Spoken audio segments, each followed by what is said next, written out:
The NBA as we know it will never be the same again. Do you want to know why? It's because they decided it would be a good idea to let an alien into the league. A guy who can make putback dunks from standing still. Yes, he did that. A guy who is doing this to players in preseason. Wembanyama pushing out of the way. And now the most recent clip from Victor Wembanyama that should convince you he's not human was this one, where Wemby has the ball on the baseline. And pause here. You think this is going to be a regular baseline jumper?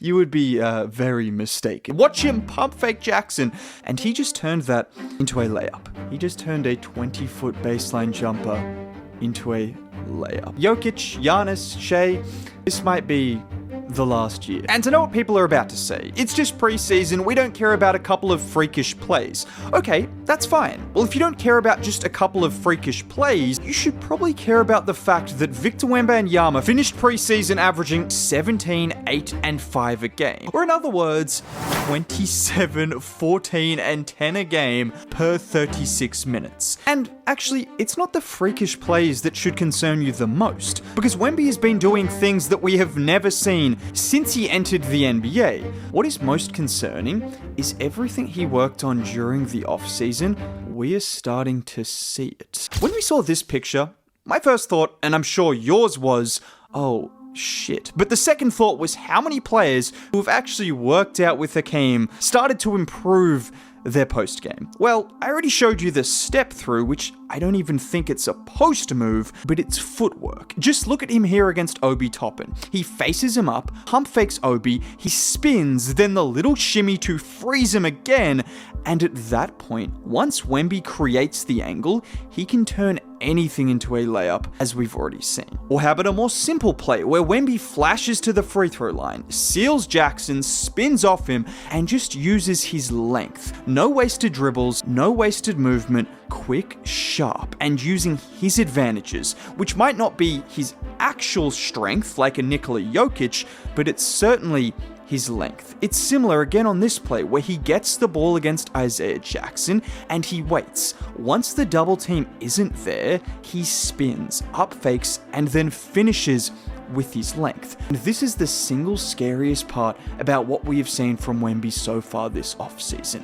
Shot quality. 63%. That is what Victor Wembanyama shot from the field in preseason, to go along with 44% from the three-point line and 88% from the line. A massive increase on what we saw his first 2 years in the league. And if you wanted to see a different version of Victor Wembanyama, we are seeing it right now. And that's without mentioning what we have seen from him beyond just his scoring. But before we talk more about that, this is a sponsor I'm excited about. Because growing up in Australia, card collecting was ingrained in what we did. And if you're like me and have been missing the feeling of opening a brand new pack of cards, Arena Club's original slab packs has you covered, taking those physical cards and turning them into a digital platform. You can get authentic graded cards instantly on Arena Club. They have different tiers of slab packs, starting at $25 and up, and every pack has grails that are worth at least 20 times the price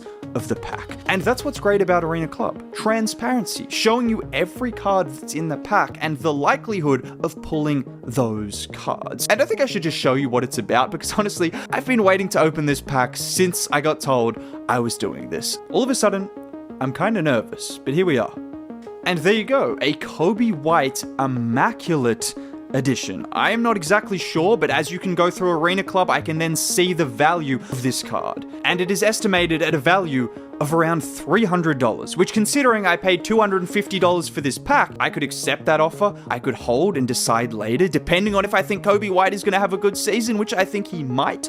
I'm going to decide later. And if you want to do exactly what I just did and open packs with Arena Club, which is always good fun, I've got you covered with 20% off your first slab pack when you go to arenaclub.com/6man and use code 6man. Or click the link in the description and use code 6man. That's arenaclub.com/6man and use code 6man for 20% off your first purchase. Now, I just mentioned it, but in addition to the improved scoring, in addition to the ridiculousness of those those plays. One thing about Wemby that has been noticeable this preseason has been his playmaking and the emphasis on having the ball in his hands more often to make more plays. And it started in the first game of preseason. And yes, it was literally against a Chinese team. But just watch this, as Wemby gets the ball at the three-point line, and it's Cornet setting the screen, both defenders stay attached to Wemby, and look at the dime over the top. And with the attention he draws, so often all it takes is for him to keep his head up and there will be a player open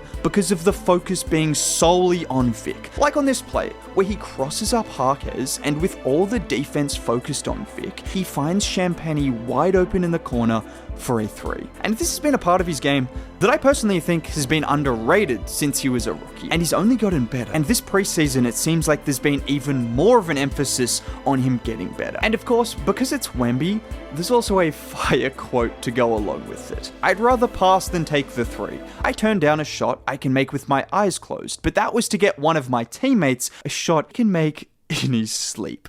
How does he do it? How is this man able to balance so many things at once and still spit bars? I don't know. Now, it is worth mentioning that it's not just his assist numbers that have increased, but it's also his turnover numbers as a result. But honestly, I don't care if Wemby averages 4 turnovers a game, because he needs to be getting these repetitions handling the ball and making plays, because teams are going to show him 2, 3 bodies during his first playoff series. And if he hasn't spent all year or years working on that playmaking and making the right reads and decisions, he's not going to be ready for it. How long did it take Joel Embiid to improve as a decision maker and get more comfortable in the playoffs? I'm not saying a random night in January will prepare Wemby for the playoffs, but if you don't put the ball in his hands and let him learn through those mistakes in the regular season, then when the playoffs come, it's going to be a whole different ballgame that he's not remotely prepared for. And it'll also help when he's not trying to make plays like this during the regular season.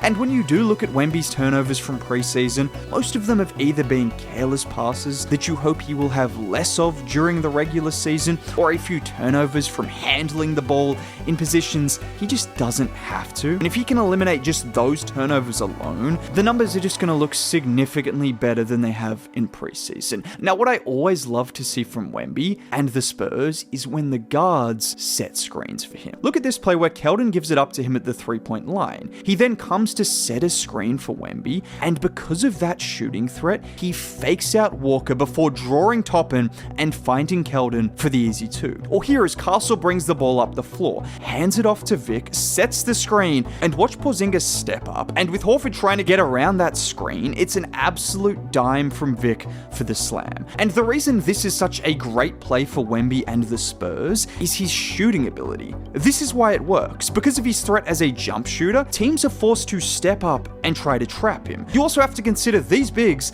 are not used to being screened. Look at the play with Castle setting the screen. Al Horford trying to chase Wemby around a screen? That's a recipe for disaster. And then you have Wemby's insane size, which means if a guy like Kristaps Porzingis is in front of him, he can still see over the top and make that pass. And just to make things even scarier than they already were, it's not just Wemby's skill set that works for this, but the Spurs. They have multiple guards that can set screens and roll to the rim. Dylan Harper, De'Aaron Fox, you have Jeremy Sohan, you have Luke Cornett. We've seen that. There are so many players that can work alongside Wemby as the ball handler, and I want to see more and more of that. We are seeing more post-ups, we are seeing more ball handling, we are seeing more post moves, and Victor Wembanyama, he is as scary as advertised, and the league should be absolutely terrified. And you know what else is kind of scary?